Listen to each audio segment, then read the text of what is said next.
रतरा स्वभावं दृष्टीश्वराख्यं शरणं प्रपद्ये दृष्टीश्वराख्यं शरणं प्रपद्ये ज्योतिर्मयद्वार दशलिङ्गकानां शिवात्मनां प्रोक्तमिदं क्रमेण स्तोत्रं पठित्वा मनुज्योतिभक्ता फलं तदालोक्यनिजं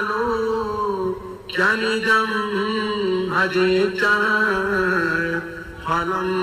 तदालोक्यनिजं भजे च कृतेन अनेन अद्य दिने द्वादश ज्योतिर्लिङ्गस्तोत्रपाठाख्येन कर्मणा धीश्वरभवानी शङ्कर महारुद्र महामृत्युञ्जय श्री भगवद्गीतारेश्वरचरणारविन्दं प्रीयतां नमः श्री साष्टाङ्ग शिवार्पणमस्तु शिवाजीरन्नमः श्री साष्टाङ्ग जगदम्बार्पणमस्तु अम्बा प्रियतां नमः हर ओं तत्तत् हर ओं तत्तत् हर ओं तत्तत् कुलकीलायेश्वर महादेव की जय श्री श्री अम्बे मातु की जय सत्य सनातन वैदिक धर्म की जय ओम नमः पार्वती पतये शिव हर हर हर महादेव शंभो।